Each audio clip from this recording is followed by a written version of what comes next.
Comment ce petit rectangle blanc, magique et instantané a-t-il pu captiver le monde, traverser les époques et même connaître une véritable résurrection? Un Polaroid, c'est devenu un nom commun, mais à l'origine, ce n'était qu'une marque, créée pour vendre des filtres militaires. C'est l'histoire incroyable que je vais vous raconter aujourd'hui.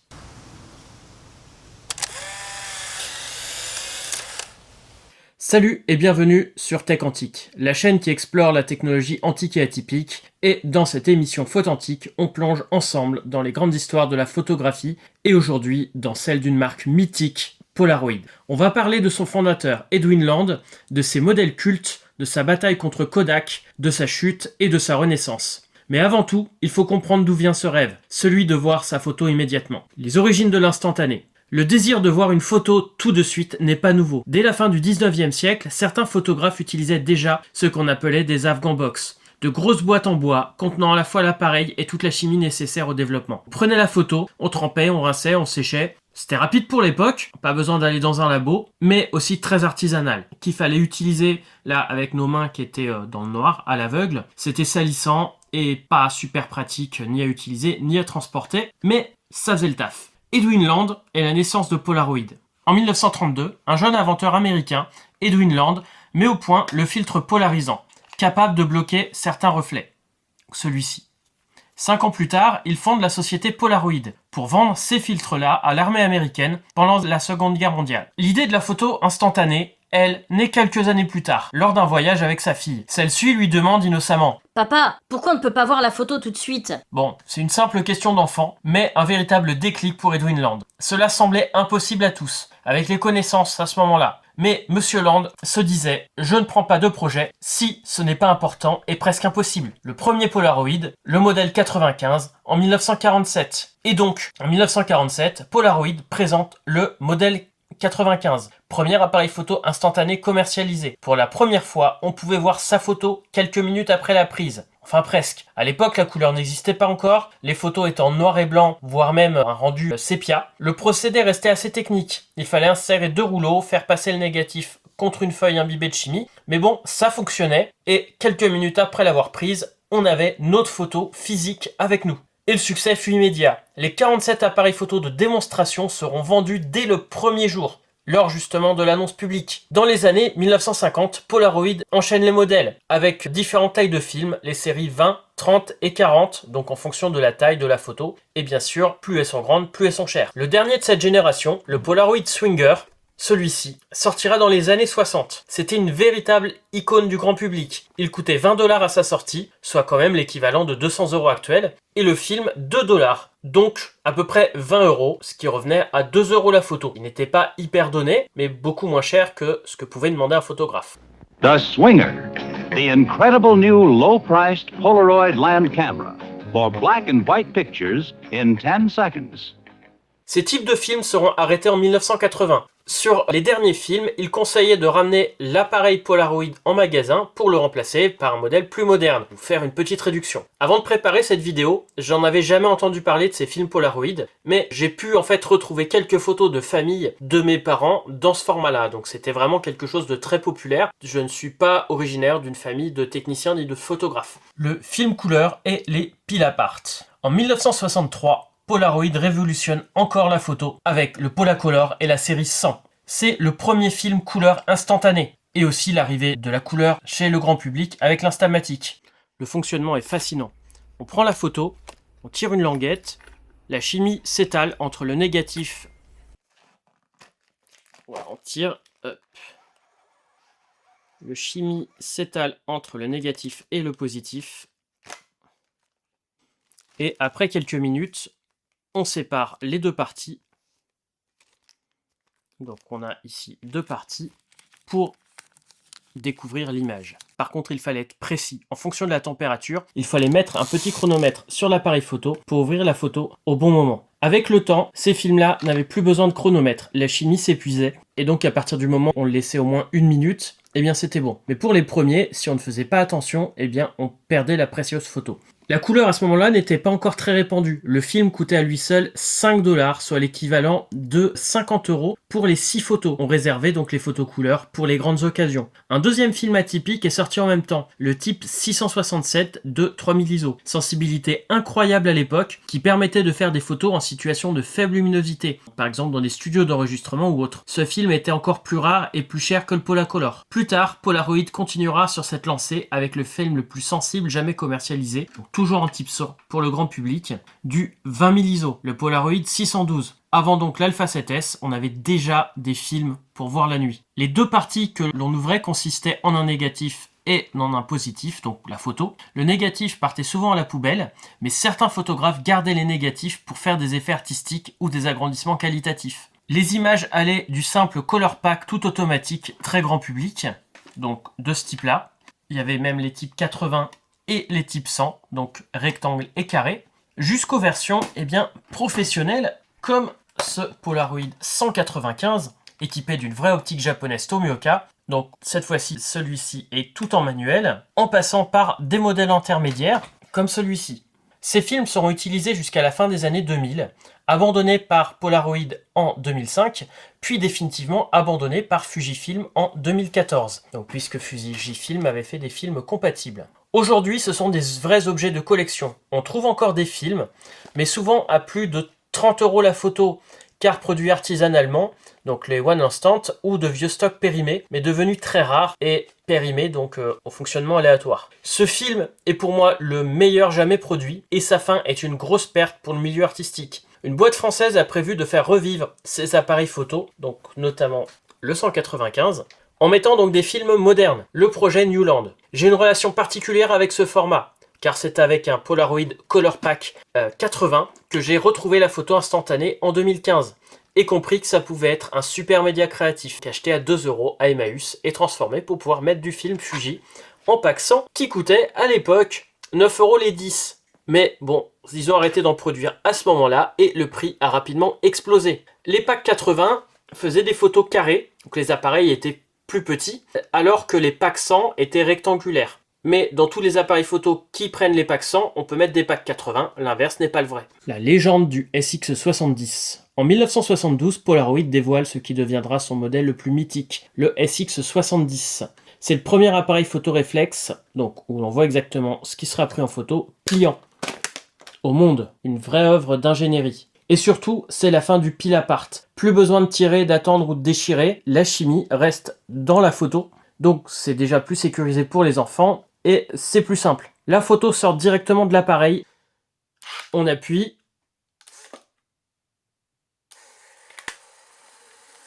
Et la photo sort instantanément. Et se développe sous nos yeux.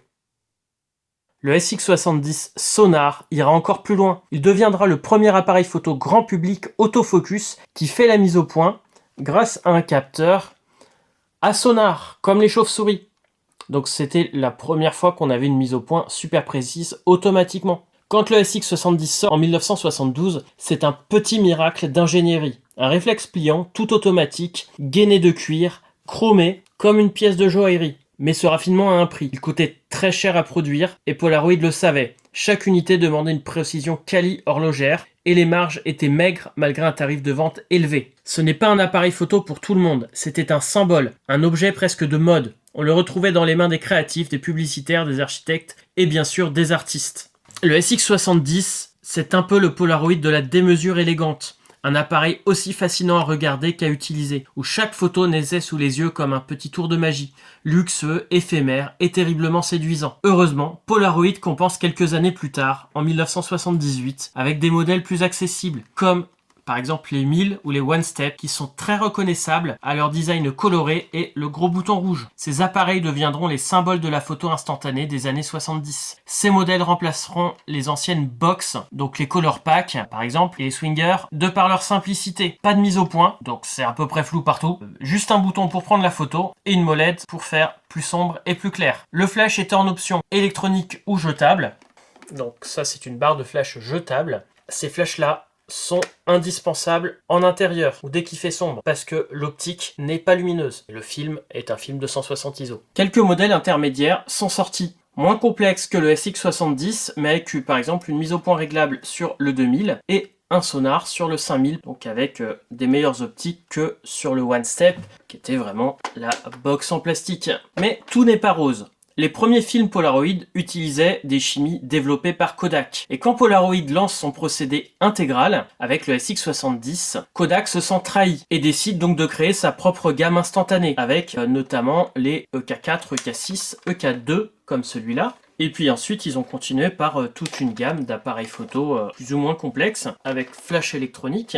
Donc ils sont vraiment très gros hein, comparés à des Polaroid. Je prends par exemple par rapport au One Step. Ça rend Edwin Land furieux et en 1986, après 10 ans de procès de commercialisation de ces Kodak, eh bien Kodak perd face à Polaroid et doit payer une amende record de 870 millions de dollars. Ces films sont retirés du marché et les clients remboursés. C'est un des plus grands procès de l'histoire de la photo. Petite ironie du sort, Kodak revend ensuite sa technologie à Fujifilm, qui la fera évoluer pour créer l'Ever Instax. Il fallait ramener son appareil donc au magasin à l'époque, mais beaucoup sont restés dans les greniers, garages. Les films, plus produits depuis 1986, sont introuvables. Et sauf bidouille, ce que je ferai peut-être un jour, ces appareils photo restent des appareils inutilisables, donc seulement des décorations. Ceux qui ont eu ces appareils me disent que c'était les meilleurs films instantanés qu'ils ont jamais utilisés. Malheureusement, je ne pourrai pas faire la démonstration, le film frais n'existe plus depuis très longtemps. La chute, l'échec de Polavision. À la fin des années 70, Polaroid veut aller encore plus loin. La vidéo instantanée, c'était la grande mode du Super 8 à ce moment-là. L'entreprise lance le Polavision, un film 8 mm autodéveloppant. Une idée brillante sur le papier, mais catastrophique en pratique. La qualité est faible, le système coûte cher et nécessite un projecteur spécial. Pire encore, la même année, la VHS arrive sur le marché. Et elle, peut être regardée directement sur une télé, sans avoir besoin d'envoyer le film, ni de géré avec problème de développement. La Polavision sera un échec total et mettra la firme au bord de la faillite, parce qu'il y a énormément d'argent qui a été dépensé en recherche et développement. Edwin Land sera contraint de quitter son entreprise en 1982. Cette technologie sera réutilisée sur des diapositives que l'on développait à la maison, procédé qui restera un marché de niche. Le retour au succès dans les années 80-90. Malgré tout, Polaroid ne disparaît pas. La marque se concentre sur la photo papier et améliore son film intégral avec le Polaroid 600 en 1982. Plus sensible, donc 640 ISO, et plus simple d'usage. Avec tous les Polaroid 600, le flash est maintenant intégré. Avec ceux par exemple comme celui-ci des années 80. Petite anecdote, sur ces cartouches, la pile est intégrée directement dans le film. Donc elle est en dessous du film. Pas dans l'appareil. C'était la même chose avec les films pour SX70. Donc pas la peine de chercher l'emplacement de la pile. Elle est avec le pack.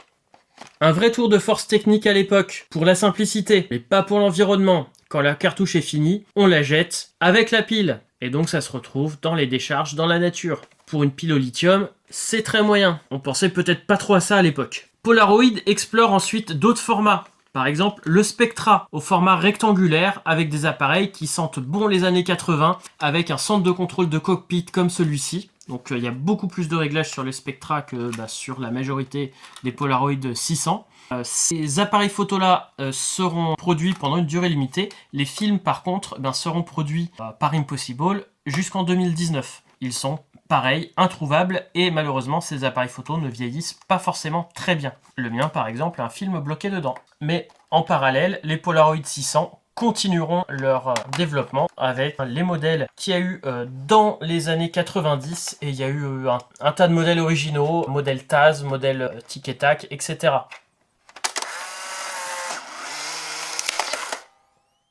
Sorti en 1993, le Polaroid Captiva, aussi appelé Vision en Europe, voulait moderniser le concept donc du Polaroid en reprenant certains éléments du SX70 et puis la simplicité des Polaroid plus modernes pour séduire une nouvelle génération. Son idée phare, le film n'éjectait plus la photo immédiatement. Donc toujours un concept de réflexe pliable. Donc une cartouche conservait les clichés à l'abri de la lumière jusqu'à leur développement complet. Une manière plus propre et plus portable de l'instantané. Pensé pour les familles et les jeunes adultes qui trouvaient les anciens Polaroid un peu encombrants. Mais ce système avait un revers. On ne voyait pas la photo tout de suite. et la chimie des films Captiva, le format Polaroid 500, qui n'est plus produit, donnait des résultats assez ternes. Résultat, le Captiva n'a jamais trouvé son public. Trop cher pour les ados, trop gadget pour les photographes, il symbolise la fin d'une époque, celle où Polaroid tentait encore d'innover avant l'arrivée du numérique. Il y a eu 3 appareils produits, donc un réflexe, un modèle intermédiaire, et puis, le truc drôle, eh bien, il y a eu, pour continuer à utiliser ce film-là, un jetable. Introducing Polaroid Pop Shots, the one-time use camera for instant pictures anytime, anywhere. Polaroid, right now. À la fin des années 90, Polaroid tente un dernier coup de charme avec l'iZone. Lancé en 1999, ici, on oublie le luxe du SX70 ou la sophistication du Captiva. C'était pop, coloré et minuscule. l'iZone vise clairement les ados. À l'époque où les chambres se tapissaient de posters et d'autocollants, ces mini-photos autocollantes, donc de 2,3 cm, pouvaient se coller sur un carnet, une trousse, un Walkman. C'était l'instantané version fun, presque un gadget de papeterie. La pellicule iZone film, vendue en cartouche de 10 poses, coûtait environ 7 à 10 $. Donc voilà, on n'était pas loin de ce qu'on avait en euros, donc 1 euro, 1,50 € par photo. Ce qui en faisait un petit plaisir plus qu'un vrai appareil photo. L'idée, c'était de faire moins de belles images, mais plutôt de partager des souvenirs instantanés, dans un esprit très pré-réseaux sociaux. L'appareil s'est d'ailleurs très bien vendu les premières années, porté par le marketing jeunesse et les collaborations avec notamment Hello Kitty, Barbie ou MTV. Mais ces formats ne survivront pas à l'arrivée du numérique. La chute et la renaissance. Dans les années 90, Polaroid tente donc de se réinventer, avec les formats que je vous ai dit avant, mais aussi des disquettes, des appareils numériques, donc quelques appareils photo numériques originaux, en avance sur leur temps, avec des appareils à disquette ou à capteur Foveon, à 3 couches, ou une forme originale, donc le PDC 2000, qui a été présenté par SnapPiSNES il y a pas longtemps. Mais rien n'y fait, la marque ne parvient pas à rivaliser avec la révolution numérique. En 2007, Polaroid dépose le bilan. Ça faisait plusieurs années que ça allait mal. Mais ce n'est pas complètement la fin. Une équipe d'ingénieurs passionnés va relancer l'usine Polaroid aux Pays-Bas, donnant naissance à The Impossible Project, puis à Polaroid Originals, et enfin au retour officiel de Polaroid. Donc à chaque fois c'est la marque qu'ils ont racheté, l'usine reste la même. Les films de type SX70 et 600 sont toujours produits, mais aussi un film nouveau, le iType. Pour les nouveaux appareils, cette fois-ci, c'est du film 600, mais sans pile, avec une gamme de nouveaux appareils qui reprend le look des anciens, mais avec des fonctions modernes. Possibilité de faire des réglages manuels par Bluetooth, par exemple. Et il y a un petit nouveau, le Polaroid miniature, le Go, qui fait des toutes petites images. Et comment ça fonctionne tout ça ? Quand on appuie sur le déclencheur d'un Polaroid, on a l'impression que la photo apparaît comme par magie. Mais en réalité, c'est une vraie petite usine chimique qui se met en marche à l'intérieur du papier photo. Une photo Polaroid, ce n'est pas juste une feuille de papier, c'est un sandwich de plusieurs couches. Un négatif sensible à la lumière, des couches de colorant, cyan, magenta, jaune, et une couche réceptrice pour l'image finale. Et tout en haut, une poche de révélateur chimique. Quand la photo sort de l'appareil, elle passe entre les deux rouleaux qui percent cette poche-là et étalent donc le révélateur sur toute la surface. Le révélateur déclenche une réaction chimique, la lumière donc a déjà impressionné le négatif, le révélateur donc transporte les colorants jusqu'à la couche supérieure, donc c'est un mélange de révélateur et de fixateur, les deux vont réagir plus ou moins en même temps, et une fois qu'il a fini de réagir, la chimie est épuisée et le développement s'arrête. La magie, c'est que tout ça se fait à l'intérieur, contrairement à la photo argentique classique. La lumière n'entre plus du tout après l'exposition, donc une fois qu'on a passer ça. C'est pour ça que sur les premiers Polaroid, d'ailleurs, il fallait attendre pour pas que la lumière touche de nouveau le négatif. Le développement se déroule dans le noir, sous la couche protectrice, donc là-dedans. C'est ce qui permet de tenir la photo dans ses mains tout de suite, même si elle continue de se développer pendant quelques minutes. Petite anecdote que j'entends encore maintenant. À l'époque, les gens croyaient qu'il fallait secouer les photos pour qu'elles apparaissent plus vite. En réalité, ça ne sert à rien. Vous avez des risques d'ailleurs de casser ou d'abîmer la couche protectrice du Polaroid. Donc, variante selon les générations. Les premiers Polaroid nécessitaient de peler le négatif après le développement, les fameux pack film. On sort la photo et on attend un temps précis. On a même un chrono donc sur certains Polaroid comme je vous ai montré, même si les toutes dernières générations de films, le développement s'arrête tout seul. Et ensuite, on peut l'ouvrir et on a d'un côté le négatif et ici la photo finale. Donc ici, c'est tout blanc tout simplement parce que ce film date des années 70. La chimie est sèche et la colle qui tient ici, eh bien, ne tient plus. Ce qui fait que ce film, malheureusement, on ne peut plus rien en faire. Les générations suivantes, comme le SX70, ont malgré tout le procédé dans la photo. Plus besoin de manipuler quoi que ce soit. On ne récupère plus le négatif, mais rien n'empêche de triturer la photo finale pour en faire des créations artistiques. C'est cette version intégrale qui a donné l'image du Polaroid moderne. En résumé, chaque photo Polaroid, c'est un petit laboratoire chimique jetable, une réaction chimique, mécanique et lumineuse, parfaitement chronométrée, et tout ça en quelques secondes. D'où la difficulté de refaire des films Polaroid, donc de type pile apart, etc., avec l'arrivée du numérique, puisque c'est très complexe à produire. Polaroid et son concurrent direct Fuji, avec ses Instax, sont toujours là, avec même une grosse augmentation des ventes ces dernières années. On est quand même loin de ce qu'on avait dans les années 80-90. Alors que tout le monde a son smartphone, le Polaroid garde un aspect tactile et esthétique important. Déjà, dans les années 70, les photographes l'utilisaient pour tester la lumière avant le cliché argentique final, donc au moyen format ou à la chambre. L'avantage, c'est que un Polaroid coûtait très peu cher par rapport à un film diapo par exemple. Et puis deux, c'est que la surface sensible est quand même très grande ici, donc ça a presque la taille d'un film grand format. C'était aussi utilisé par les policiers et les scientifiques qui s'en servaient pour documenter sur le terrain. Donc sans avoir besoin de labo, on avait la photo tout de suite accessible. C'est vrai que cette utilisation maintenant, c'est en numérique. Et les artistes s'en sont aussi emparés très rapidement. On a eu surtout Andy Warhol,